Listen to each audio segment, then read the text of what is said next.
Pasar Indonesia saat ini cukup sulit diprediksi. Yang tadinya mendominasi tapi di tahun 2025 bisa turun. Yang tadinya udah nggak dianggap ada tapi di tahun 2025 tiba-tiba comeback. Ya, tahun 2025 mungkin adalah tahun yang aneh untuk industri otomotif Indonesia. Nggak mobil, nggak motor. Benar-benar semuanya berubah. Misalnya nih di segmen mobil. Untuk pertama kalinya dalam sejarah, produsen Cina yaitu BYD bisa menempati posisi nomor 1 dalam hal mobil paling laris di Indonesia. Nggak di situ aja keunikannya. Selain menjadi produsen mobil Cina pertama yang berhasil mendapatkan posisi tersebut, mobil tersebut juga bukanlah mobil bensin, melainkan EV. Yang mana yang kita tahu dalam 3 tahun kebelakang aja, EV masih dipandang secara skeptis oleh pasar Indonesia. Tapi di tahun 2025 semuanya berubah. Lalu di pasar motor bebek yang katanya motor orang miskin, motor yang terlupakan, motor yang nggak pernah di-upgrade sama produsen, tapi menariknya pada tahun 2025, segmen motor bebek mengalami kenaikan. Sedangkan motor matic yang katanya motor paling praktis dan mendominasi pasar 90% malah mengalami penurunan. Jika kita melihat landscape tersebut, tentu aja tahun 2025 adalah tahun yang unik sekaligus aneh untuk pasar Indonesia. Sampai detik ini aja udah aneh. Gimana kalau kita melihat kelakuan Yamaha? Yang mana di bulan Januari tahun 2025, Yamaha mengeluarkan upgrade terbaru dari motor yang kurang diminati, bahkan bisa dibilang tidak diminati oleh segmen pasar Indonesia, yaitu Yamaha MT25. Ya, Yamaha memberikan pembaharuan yang cukup untuk Yamaha MT25. Menariknya, motor ini tidak pernah menjadi motor favorit oleh konsumen. Kenapa? Bukan karena performa atau desainnya yang aneh, tapi karena motor ini nggak punya fairing.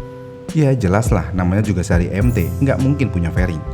Masalahnya adalah, orang Indonesia suka banget sama namanya motor sport fairing.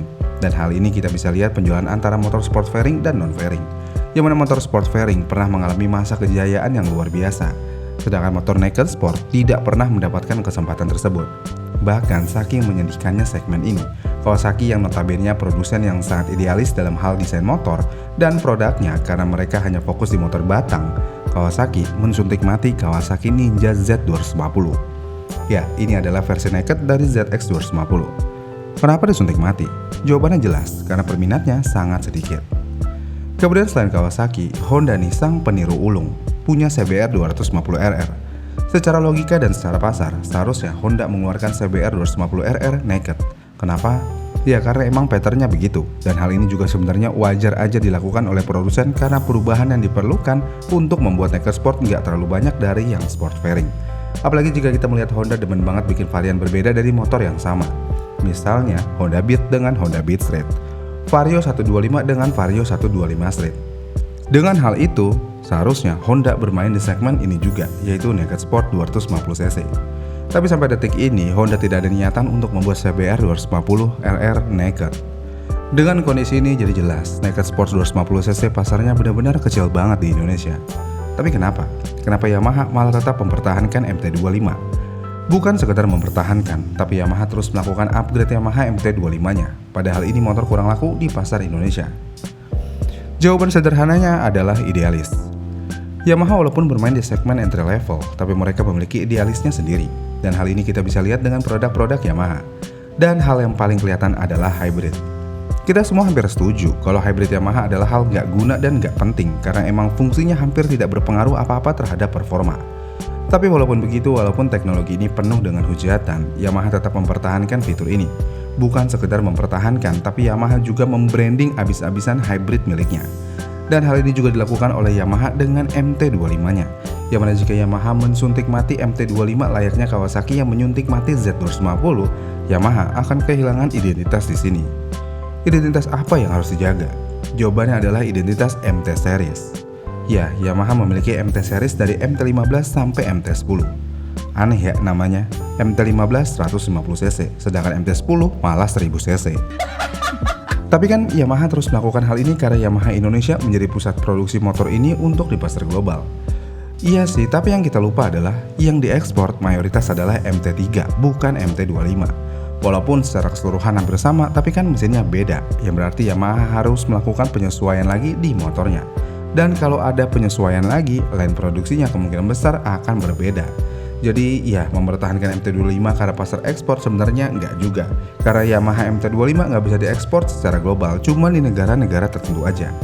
Tapi nih, ini juga bisa menjadi alasan yang kuat kenapa Yamaha masih melakukan upgrade dan mempertahankan motor ini. Karena mau bagaimanapun, MT25 memiliki kesamaan hampir 95% lebih terhadap MT3. Yang berarti untuk memproduksi Yamaha MT25, Yamaha tidak membutuhkan kos yang banyak. Dengan hal tersebut, Yamaha lebih memilih untuk mempertahankan motor ini ya demi menjaga eksistensi. Lagi pula nih ya, bisa dibilang juga Yamaha adalah pemain terakhir di segmen ini. Honda nggak main di segmen ini. Kawasaki menyerah di segmen ini. Begitupun Suzuki yang nggak main di segmen ini. Dengan hal ini Yamaha seperti benteng terakhir untuk mempertahankan naked sport 250cc supaya nggak punah. Dan selain menjaga kepunahan dari pasar Indonesia, Yamaha juga berharap ketika orang mau naked sport, Yamaha menjadi pilihan utama. Bahkan bisa dibilang hampir menjadi pilihan satu-satunya. Namun di luar dari ini semua, kita tahu dan setuju kalau MT25 bukan motor volume. Motor ini tidak pernah dibuat untuk menjadi motor volume, makanya produksi motor ini cukup sedikit jika dibandingkan motor volume. Dan tujuan motor ini memang bukan itu, tapi motor ini memiliki satu tujuan yang jelas, yaitu menjadi etalase di website atau di dealer Yamaha.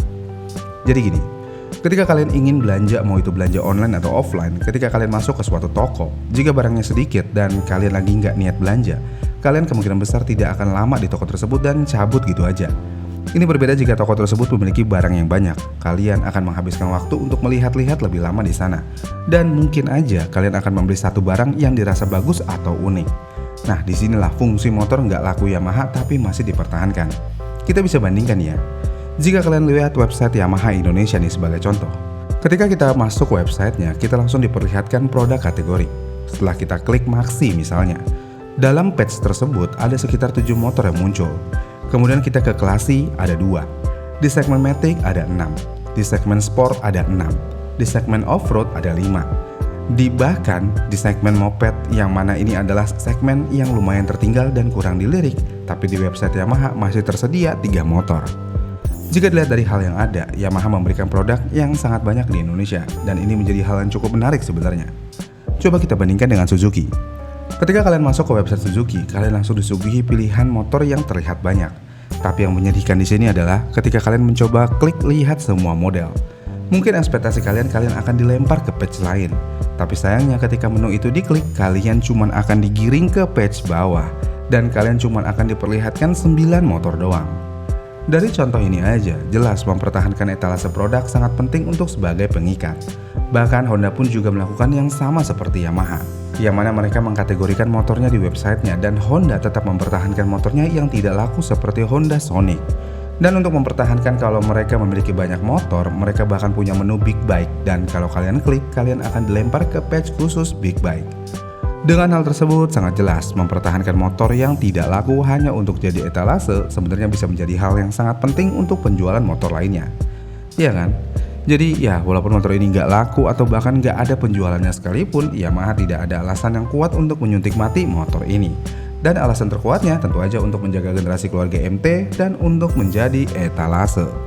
Gimana nih menurut kalian? Komen di kolom komentar di bawah ya dan sampai jumpa di video selanjutnya.